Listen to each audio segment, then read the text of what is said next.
really applaud the courage of just asking this question and being open about anxiety and depression. I mean, we are in a mental health crisis in this country, and I do believe that any worldview that you're going to commit to has to speak to that. And I don't think that everyone does. I remember seeing a commercial a while back, and the commercial depicted a baby being born.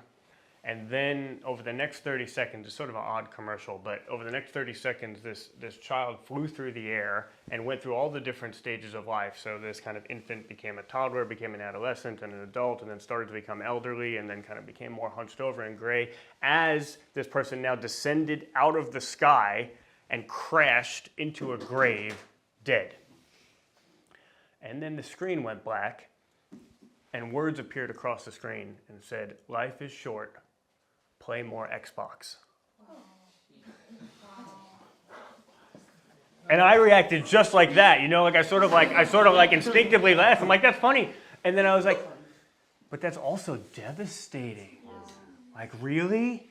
Is that the best we've got? Life is short and it's full of anxiety and depression and loss and betrayal and relational conflict, but there's nothing we can do about it anyway. So, you know, just try to distract yourself. Just, you know, spend more time on social media and just play more Xbox. Like, is that really the best that we've got?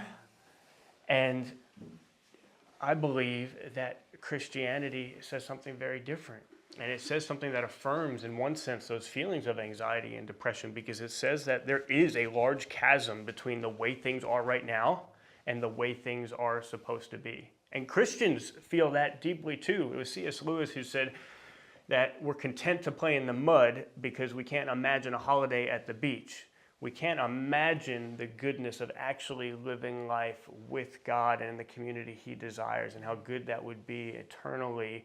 So we're content sometimes in the mud. But sometimes it also goes the other way too. Like, once we get a glimpse as a Christian of the goodness of living with God, it can then be very difficult to kind of come back and live in the mud of this broken world. So I think that the anxiety, the depression, this is something which is felt across the board, whether you're a non-Christian or whether you're a Christian. We need a worldview that says something to it. We need a worldview that answers the question, why do I feel this way? And we need a worldview that answers the question, who can help? And I find that the Christian faith says a lot about why we feel that way, right? First, in a general sense, there's this chasm between where we are and where things are supposed to be. But let's even get more specific. How about one form of anxiety? Take separation anxiety, one type of anxiety. Okay, anxiety caused by a sense of not having a home or being separated from people who are supposed to be significant in your life. The Bible tells me that I'm an exile, that I'm a foreigner, that my real citizenship is in heaven. It tells me that there's a significant sense in which I'm not home. It helps to make sense of some of those emotions. And it also tells me that my natural state on this earth is separation from the person that I'm supposed to be in closest relationship with God Himself. So it makes sense of some of what we experience.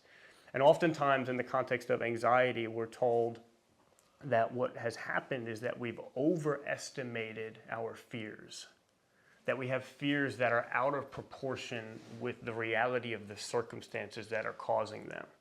A lot of cognitive behavioral therapy, that's one of the thrusts. Now, sometimes that's right. Okay, sometimes that's good. Like, if you have an irrational fear of spiders in a place where there are no spiders, then great. Like, let's talk about that. Let's fact check that. Let's get some new neural pathways going. Like, you know, let's deal with that. But what about when the fears are grounded very firmly in the reality of this broken world?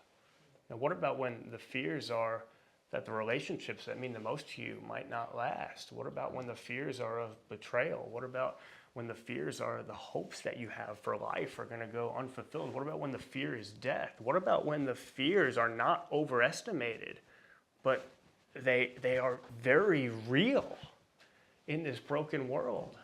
Then what are we supposed to do? And maybe it's not so much that we've overestimated our fears, but we've underestimated who can do something about it. And I remember when My best friend had a mental breakdown caused by anxiety. And I remember him saying to me, only a counselor who has been through what I am going through can help. And I thought that was such a significant statement from him. And I was able to talk to him about Jesus being our wonderful counselor, being the counselor who actually has been through it, who has suffered with us, and not in just some general sense, right? He sweat blood in the garden, right? Does he understand the experience of the walls closing in? Okay. When he was arrested, everyone deserted him and fled. I've always thought it's one of the most devastating lines in all of the Bible, but he understands that sense of being betrayed. He understands that sense of isolation. On the cross, as Joe said, him crying, "Why have you forsaken me?" He understands an emotion so deep and visceral as forsakenness. Is Jesus mad at us for these emotions that we have? No, I think he's mad with us. I think he's mad with us because he really understands in a very specific way. And the world is not the way it's supposed to be. And he's enacted a plan for eventually the world to be very different. Both right now, where he says, you can come to me, all of you who are weary and burdened, and I will give you rest. You will find rest for your souls, for my yoke is easy and my burden is light. You don't have to convince yourselves that your fears are overestimated. You can acknowledge that they're real, but you can hand them over to me right now. And then eventually one day there's going to come a time where there can be no more death or mourning or crying or pain if you put your trust in me, and I will be the one who wipes away every tear. Okay? Jesus understands, and Jesus can do something about it. I remember a friend, clinical therapist, a good friend of mine, and he told me that there was a woman who came to him, and she had a long history of cutting herself. And they had their first session together, and then at the end of the first session, she said, "There's just one more question before I decide whether we can work together or not." And then she said, "Will you touch my scars?" And he asked her why that was important to her.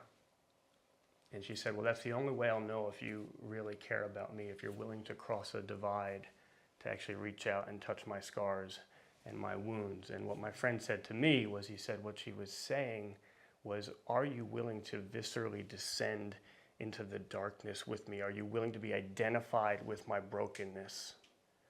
Are you willing to actually touch my being with yours?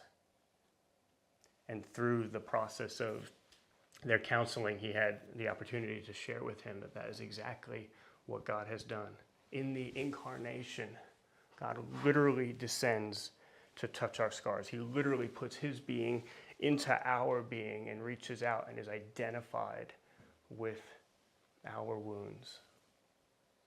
And through that, she gave her life to Christ. And he was able to also share with her that even beyond that, Jesus not only reaches out and touches your scars, but he was scarred for you. He even invites you to touch his scars. I think of doubting Thomas, right? He says, I can't put my trust in you unless I actually see the scars and can reach out and touch them. And Jesus appeared and said, peace be with you. And he said, reach your hand and put it here. Reach out your hand and put it into my side. We can trust Jesus with our scars because he was scarred for us. And then beyond that, he literally invited us to reach out and touch his scars. He trusted us with his scars so we can trust him with our scars. And through this woman was able to see that Jesus was the one that she could put her trust in. And she eventually said this beautiful, stunning word. She said, I know now that my scars likely will not disappear. She said, but I have hope that one day they will bear the glory of the one who was scarred for me. Every one of us will have scars in this life. They will often have a lot to do with anxiety and depression. But can we turn to the one who gives us hope that one day they will bear the glory of the one who was scarred for us?